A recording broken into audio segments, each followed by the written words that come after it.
Ang mga gawa, 7 na kabanata.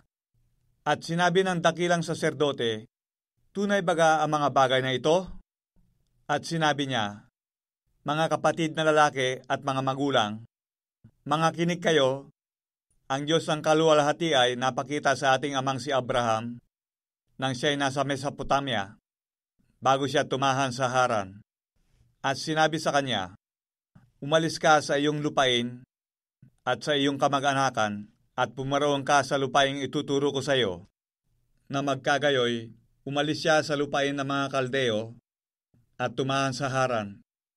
At buhat doon, pagkamatay ng kanyang ama, ay inilapat siya ng Diyos sa lupaing ito, na inyong tinatahan ngayon. At hindi siya pinamanahan ng anuman doon, kahit mayapakan ng kanyang paa, at siya'y nangakong yaoy ibibigay na pinakaari sa kanya at sa kanyang binhi pagkatapos niya, nang wala pa siyang anak. At ganito ang sinalita ng Diyos, na ang kanyang binhi ay makikipamayan sa ibang lupain, at kanilang dadalhin sila sa pagkaalipin, at sila'y pahihirapang 400 taon. At ang bansang sa kanila ay aalipin ay aking hahatulan, sabi ng Diyos. At pagkatapos nito'y magsisialis sila, at paglilingkuran nila ako sa dakong ito. At ibinigay niya sa kanya ang tipan ng pagtutuli. At sa ganito'y naging anak ni Abraham si Isaac, at ito'y tinuli ng 8 araw. At naging anak ni Isaac si Jacob, at naging mga anak ni Jacob ang 12 patriarka. At ang mga patriarka sa udyok ng kainggitang kay Jose ay ipinagbili siya upang dalhin sa Ehipto, at ang Diyos ay sumasa kanya. At siya'y iniligtas sa lahat ng kanyang kapighatian, at siya'y binigyan ng ikalulugod at karunungan sa harapan ni Paraon na hari sa Ehipto, at siya'y ginawang gobernador sa Ehipto at sa buong bahay niya. Dumating nga ang kagutom sa buong Ehipto at sa Kanaan, at nagkaroon ng malaking kapighatian, at walang masumpungang pagkain ang ating mga magulang. Datapwat, nang marinig ni Jacob na may trigo sa Ehipto, ay sinugo niyang una ang ating mga magulang. At sa ikalawa ay napakilala si Jose sa kanyang mga kapatid, at nahayag kay Paraon ang lahi ni Jose. At nagsugo si Jose, at pinaparoon sa kanya si Jacob, na kanyang ama, at ang lahat niyang kamag-anakan, na 75 tao. At lumusong si Jacob sa Ehipto, at namatay siya, at ang ating mga magulang. At sila'y inilipat sa Sikem, at inalagay sila sa libingang binili ni Abraham sa mga anak ni Hamor sa Sikem, sa halaga ng pilak. Datapwat, nang nalalapit na ang panahon ng pangako na ginawa ng Diyos kay Abraham, ang bayan ay kumapal at dumami sa Ehipto, hanggang sa lumitaw ang ibang hari sa Ehipto na hindi nakakikilala kay Jose. Ito rin ay gumamit ng nalang sa ating lahi, at pinahirapan ng ating mga magulang na ipinatapon ang kani-kanilang mga sanggol upang wag mga buhay. Nang panahong yaon ay pinanganak si Moises, at siya'y totoong maganda, at siya'y inalagaang 3 buwan sa bahay ng kanyang ama. At nang siya'y matapon, ay pinulot siya ng anak na babae ni Paraon, at siya'y inalagaang gaya ng sariling anak niya. At tinuruan si Moises sa lahat ng karunungan ng mga Ehipsyo, at siya ay makapangyarihan sa kanyang mga salita at mga gawa. Datapwat, nang siya'y mag-40 taong gulang na, ay tumugtog sa kanyang puso na dalawin ang kanyang mga kapatid ng mga anak ni Israel. At nang makita niya ang isa sa kanila na inaalipusta, ay kanyang ipinagsanggalang siya, at ipinaghiganti ang pinipighati, at pinatay ang Ehipsyo. At ang isip niya ay napag-unawa ng kanyang mga kapatid na ibinigay ng Diyos sa kanila ang kaligtasan sa pamamagitan ng kamay niya.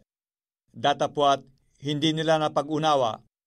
At nang kinabukasan ay napakita siya sa kanila samantalang sila'y nag-aaway, at sila'y ibig sana niyang payapain, na sinasabi, mga Ginoo, kayo'y magkapatid, bakit kayo'y nag-aalipustaan? Datapwat, itinulak siya ng umaalipusta sa kanyang kapwa-tao na sinasabi, Sino ang naglagay sa iyo na puno at hukom sa amin? Ibig mo bagang ako'y patayin mo na gaya ng pagkapatay mo kahapon sa Ehipsyo?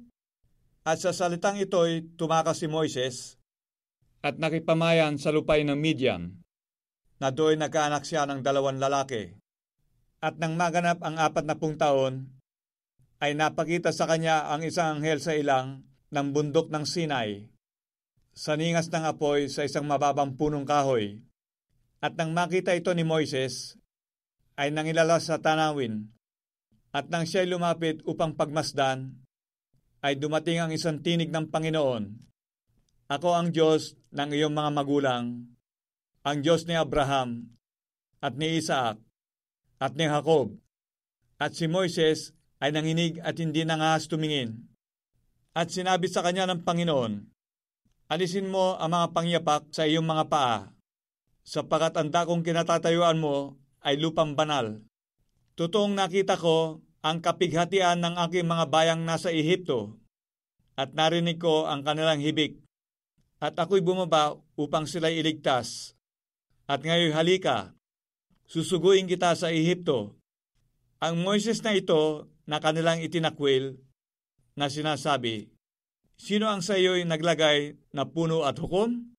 Ay siyang sinugo ng Diyos na maging puno at tagapagligtas sa pamamagitan ng kamay ng anghel na sa kanya'y napakita sa mababang punong kahoy. Pinatnugutan sila ng taong ito, pagkagawa ng mga kababalaghan at mga tanda sa Ehipto, at sa dagat na pula, at sa ilang sa loob ng 40 taon.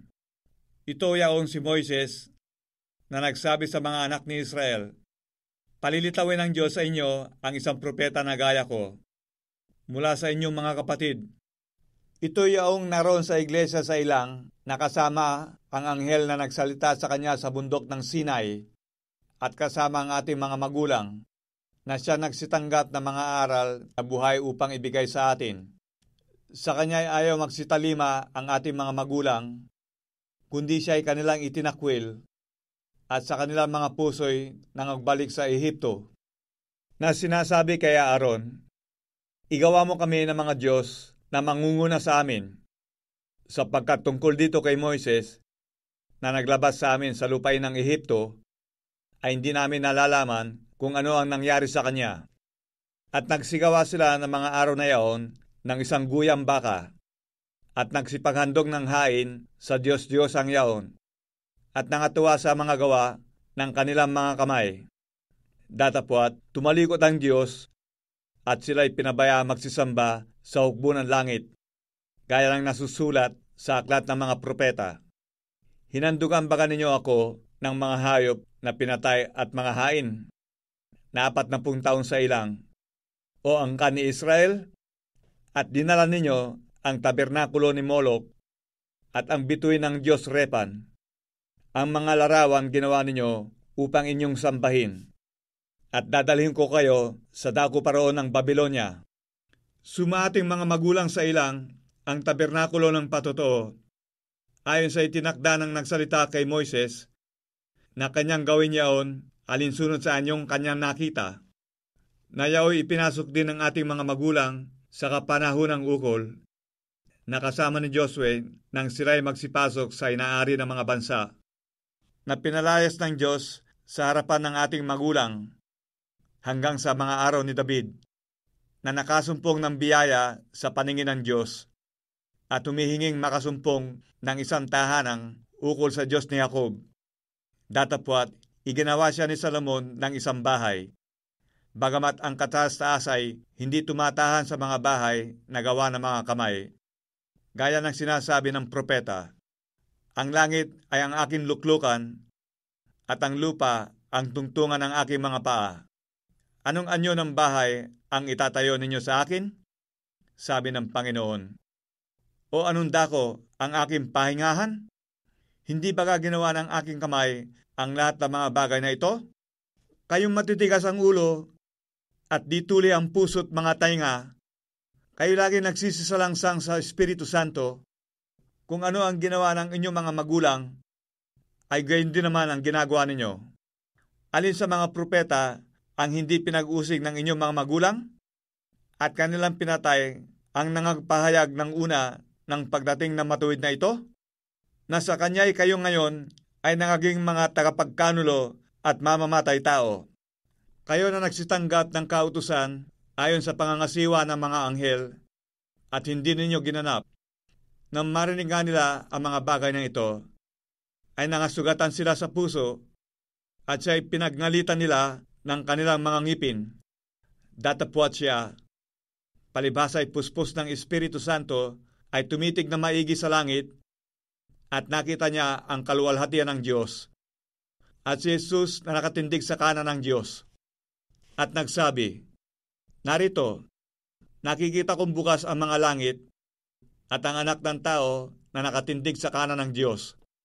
Datapwat sila'y nagsigawan ng malakas na tinig at nangagtakip ng kanilang mga tainga at nangagkaisang siya'y dinaluhong at siya'y kanilang itinapon sa labas ng bayan at binato at inilagay ng mga saksi ang kanilang mga damit sa mga paanan ng isang binata na nagngangalang Saulo at kanilang pinagbatuhanan si Esteban na tumatawag sa Panginoon at nagsasabi, Panginoong Jesus, tanggapin mo ang aking espiritu.